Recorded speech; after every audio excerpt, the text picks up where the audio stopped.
जय हिंद फ्रेंड्स, आप सभी का स्वागत है हमारे YouTube channel credible classes online type पर। क्लास 12 के इस मोस्ट इंपोर्टेंट आर्टिकल के साथ हम लोग रेडी हैं। Terrorism a growing threat to global peace. तो जो भी क्लास 12 के बच्चे हैं वो आर्टिकल में 10 नंबर का ये क्वेश्चन आता है, सभी लोग याद रखेंगे। इसके पहले भी 2 आर्टिकल बनाए जा चुके हैं, एक बनाया गया है अनएम्प्लॉयमेंट पे और एक बनाया हुआ है प्राइस राइज पर, जो कि हर बार का सबसे प्रमुख टॉपिक होता है। तो आप सभी लोग अगर उस वीडियो को नहीं देखे हो तो सबसे पहले इस वीडियो के डिस्क्रिप्शन में जाओ, लिंक दी हुई है, उसको ध्यान से देखो, या फिर हमारे चैनल की प्लेलिस्ट में भी जाकर उसको देख सकते हो। आज चलिए शुरुआत करते हैं अपने टेररिज्म पर। और टेररिज्म ध्यान रखेंगे, टेररिज्म का जो आर्टिकल है ये पेपर में हर बार पूछता है, आप लोग लास्ट ईयर के पेपर उठा के देख लोगे, ठीक है। तो चलिए शुरुआत करते हैं। सबसे पहला जो टॉपिक यहाँ पर आप लोग डाल सकते हो, इसको क्या डाल सकते हो कि इंट्रोडक्शन टेररिज्म का क्या हो सकता है, कि कैसे दिया जाता है। तो आइए देखते हैं। देखिए, terrorism is one of the most significant challenge faced by the world today. मतलब आज दुनिया में टेररिज्म जो है वो one of the most significant challenge है, सबसे महत्वपूर्ण। सिग्निफिकेंट मतलब इंपॉर्टेंट, चैलेंजेस मतलब क्या चुनौती है जो फेस कर रही है पूरी दुनिया, है ना। अगली लाइन देखेंगे ध्यान से, अगली लाइन लिखी हुई है, it refers to the use of violence. ये क्या करती है, टेररिज्म रिफर करती है किस चीज के प्रयोग को, यूज ऑफ वायलेंस यानी अहिंसा के प्रयोग को, या फिर थ्रेट ऑफ वायलेंस या फिर डर के प्रयोग को, क्या करने के लिए, टू क्रिएट फियर, भय पैदा करने के लिए, एंड अचीव और प्राप्त करने के लिए। क्या क्या प्राप्त करने के लिए, राजनीतिक, धार्मिक या फिर आइडियोलॉजिकल गोल्स यानी सैद्धांतिक लक्ष्य। आज के समय में जो टेररिज्म है बेटा, वो केवल आतंकवादी नहीं, पॉलिटिकल अपना जितने राजनीतिज्ञ हैं वो सब अपने राजनीति को चमकाने के लिए, धर्म अपने आप को बेहतर दिखाने के लिए, और सिद्धांतवादी लक्ष्यों को पूरा करने के लिए भी टेररिज्म का प्रयोग किया जाता है। आगे देखिए, आगे लिखा हुआ है, terrorist activities often target innocent civilians. ये सबसे खराब बात है इसमें कि जो टेररिस्ट एक्टिविटीज होती हैं वो अक्सर, ऑफन मतलब बेटा अक्सर, टारगेट करते हैं मासूम सिविलियंस का मतलब नागरिकों को, कॉजिंग लॉस ऑफ लाइफ, जिससे उनकी लाइफ चली जाती है, एंड डिस्ट्रक्शन ऑफ प्रॉपर्टी, और प्रॉपर्टी यानी संपत्ति आदि का भी हरास होता है, डिस्ट्रक्शन होता है, लॉस होता है। द इम्पैक्ट ऑफ टेररिज्म यानी टेररिज्म का जो इम्पैक्ट यानी जो प्रभाव पड़ता है, गोज बियॉन्ड फिजिकली हार्म। मतलब वो एक शारीरिक हार्म तो पड़ता ही है, it disturbs the social fabric, परंतु ये सामाजिक जो फैब्रिक है, सामाजिक जो वातावरण है, इंस्टिल्स फियर इन सोसाइटीज, और समाज में ये क्या करता है, फियर भरता है यानी डर भरता है, एंड हैम्पर इकोनॉमिक प्रोग्रेस, और हमारे आर्थिक प्रोग्रेस को भी, आर्थिक विकास को भी हैम्पर करता है, यानी कि प्रभावित करता है या फिर प्रभाव पहुंचाता है, जो भी कह लीजिए। आगे देखेंगे, अगला पैराग्राफ देखिए, what is the causes of terrorism. क्यों हो रहा है terrorism, what are the causes, इसके कॉज क्या है, ठीक है। तो यहाँ देखिए क्या लिखा हुआ है, the causes of terrorism are complex and multifaceted. Multifaceted का मतलब क्या होता है, अलग अलग विभिन्न विभिन्न उद्देश्य, थोड़ा सा कॉम्प्लेक्स भी है ये, ठीक है, मिश्रित है। मिश्रित का मतलब क्या होता है कि जो कॉज होता है टेररिज्म का वो अलग अलग होता है। कभी कभी राजनीतिक अस्थिरता फैलाने के लिए, राजनीतिक अस्थिरता का मतलब क्या हुआ कि सपोज कीजिए कि मान लीजिए केवल कि मान लो कोई सरकार गिरने वाली है कहीं पर, तो उन्होंने क्या कर दिया, आतंकवादी घटना करवा दिया और फिर अपने सैनिकों को लगवा दिया, हमारे अपने देश के सैनिकों को, और फिर उसके बाद कह दिया कि देखो हमने बचा लिया लोगों को। और लोगों की भी उनके मन में अच्छा आ जाता है कि हाँ यार हमारी सरकार ने बचा लिया। तो क्या होती है, पॉलिटिकल इंस्टेबिलिटी समाप्त हो जाती है, वो पूर्ण बहुमत से राज में आ जाते हैं, ऐसा कर लेते हैं। कभी कभी रिलीजियस एक्सट्रीमिज्म। अब रिलीजियस एक्सट्रीमिज्म का मतलब क्या होता है कि धार्मिक उन्माद। उन्माद का मतलब समझते हैं आप लोग, जब धर्म के लिए मन में राष्ट्रवाद चरम सीमा पे पहुंच जाती है तो फिर वो धर्म नहीं रह जाता है, तब वो प्रेम नहीं रह जाता है, तब वो राष्ट्रवाद नहीं रह जाता है, तब वो क्या बन जाता है, तब वो पागलपन या फिर आतंकवाद बन जाता है।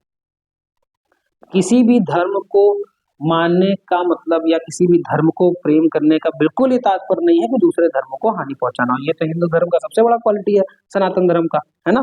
फिर उसके बाद क्या है, सोशियो इकोनॉमिक इनइक्वालिटीज। कभी कभी सामाजिक और आर्थिक अस्थिरता भी इसका कारण बनती है। कोई समाज है अस्थिर है, वहाँ पढ़े लिखे लोगों की कमी है ना, ये सब चीजें, या फिर आर्थिक रूप से वो बिल्कुल खराब है, तो वहां पर भी ऐसा हो जाता है। लैक ऑफ एजुकेशन यानी एजुकेशन का यानी शिक्षा का अभाव अक्सर कंट्रीब्यूट करता है, यानी कि मदद करता है to rise the terrorism, terrorism को बढ़ाने के लिए।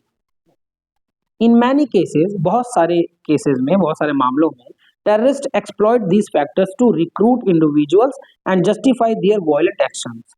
मतलब जो टेररिस्ट होते हैं वो एक्सप्लॉइट करते हैं इन्हीं फैक्टर्स को। एक्सप्लॉइट मतलब एक प्रकार से बताते हैं, उजागर करते हैं कि टू रिक्रूट इंडिविजुअल्स। इंडिविजुअल्स का मतलब होता है प्रत्येक व्यक्ति को रिक्रूट करने के लिए। रिक्रूटमेंट समझते हैं आप लोग, अपने आर्मी में लेने के लिए। खैर उनकी तो आर्मी क्या कहलाती है, और उनकी तो एक नामर्दों की फौज है समझ लीजिए, जो मासूमों को मारती है। तो रिक्रूट का मतलब होता है अपने फौज में भर्ती करने के लिए इंडिविजुअल्स को वो लोग जस्टिफाई करते हैं इन्हीं चीजों से एंड देयर वायलेंट एक्शन, कि भैया तुम लोग जो वायलेंट एक्शन कर रहे हो बिल्कुल सही है। तुम किसके लिए कर रहे हो? तुम ईश्वर के लिए कर रहे हो, तुम अल्लाह के लिए कर रहे हो, तुम गॉड के लिए कर रहे हो। कुछ इससे करोगे तो भगवान खुश होंगे। बताओ कौन सा भगवान, कौन सा धर्म का भगवान मासूमों को मारने में खुश होगा? परंतु लोग कहते हैं। तो फिर से इस लाइन को ध्यान से समझेंगे अगर नहीं समझ में आया तो, कि इन मैनी केसेस, बहुत सारे मामलों में टेररिस्ट लोग एक्सप्लॉइट करते हैं यानी प्रयोग करते हैं इन्हीं फैक्टर्स का टू रिक्रूट इंडिविजुअल, मतलब भर्ती करने के लिए किसी व्यक्तियों को, and justify their violent action, और जस्टिफाई न्याय संगत बताते हैं उनके इस अहिंसा भरे काम को। तो ये क्या हो गए, ये कुछ कॉजेज हो गए। उसके बाद लिखा terrorism poses a grave threat to अब अफेक्ट, अब क्या इफेक्ट पड़ रहा है ना, क्या इफेक्ट पड़ रहा है टेररिज्म पे, तो ये वाला हेडिंग आप लोगों को बना लोगे, effect of terrorism.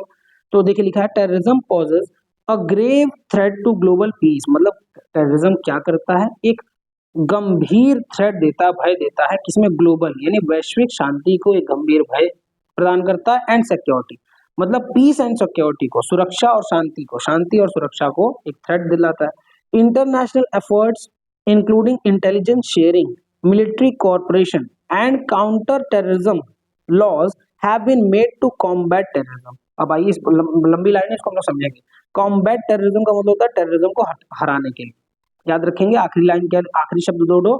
Combat terrorism मतलब इससे प्रतिस्पर्धा करने या इसको हराने के लिए क्या हो रहा है, इंटरनेशनल एफर्ट्स हो रहे हैं, अंतरराष्ट्रीय प्रयास किए जा रहे हैं। क्या क्या अंतरराष्ट्रीय प्रयास हो रहे हैं, इंक्लूडिंग इंटेलिजेंस शेयरिंग, मतलब एक दूसरे के देश अपने जो इंटेलिजेंस है, जैसे भारत का रॉ है ना, जैसे मोसाद है वहां का, इजराइल का, अलग अलग पाकिस्तान का आईएसआई, पाकिस्तान के हम लोग सब खुद करा रहे हैं, तो इसको छोड़िए, मोसाद याद रखिए, रॉ याद रखिए, सबसे अच्छा भारत का। तो इंटरनेशनल एफर्ट्स जो होते हैं इंक्लूडिंग इंटेलिजेंस शेयरिंग, हम लोग क्या क्या कर रहे हैं सोचिए, अपने सभी इंटेलिजेंस मिलकर काम कर रहे हैं। मिलिट्री कोऑपरेशन हो रहे हैं, मतलब 2 देश के 4 देश के सैनिक मिलकर ये काम कर रहे हैं। काउंटर टेररिज्म हो रहा है, यानी टेररिज्म को मुंह तोड़ जवाब दिया जा रहा है। लॉ ऐसे बन रहे हैं, काउंटर टेररिज्म के लॉ बन रहे हैं, और इन सब ने हैव बीन मेड टू, इसको क्यों बनाया गया है, कॉम्बैट टेररिज्म, टेररिज्म से लड़ने के लिए।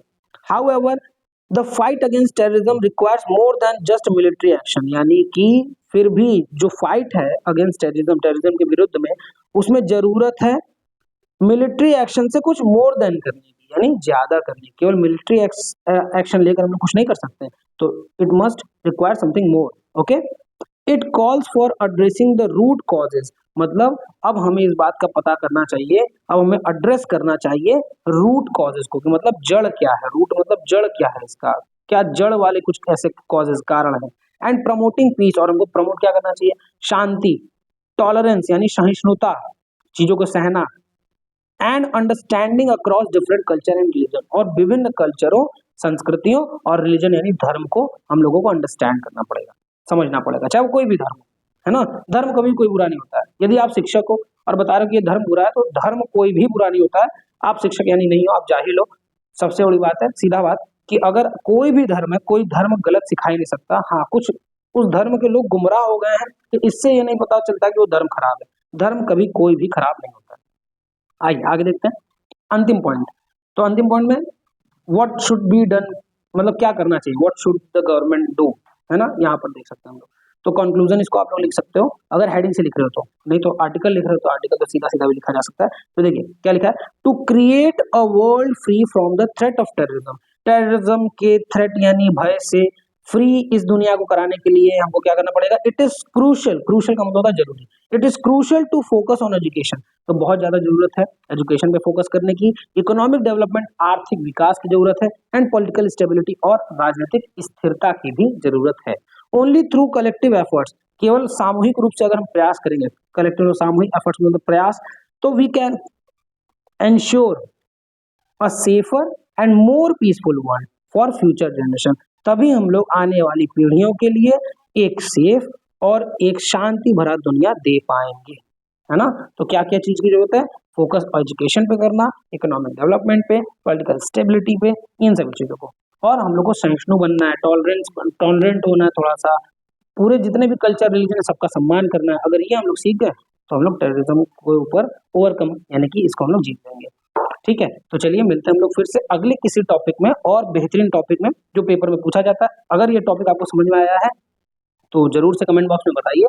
बाकी इस टॉपिक को नोट कर लीजिए, लर्न कर लीजिए, और जो जो आपके फ्रेंड्स हैं जो 12th में है सबको ये वाली वीडियोस भेज दीजिए, अपने स्टेटस पे इसको लगाइए, हो सके तो इंस्टाग्राम पे भी लगाइए, जितना इसको फैला सकते हैं फैलाइए। Thank you so much. मिलते हैं अपने अगले नेक्स्ट चैनल में, माफ कीजिएगा नेक्स्ट वीडियो में है ना।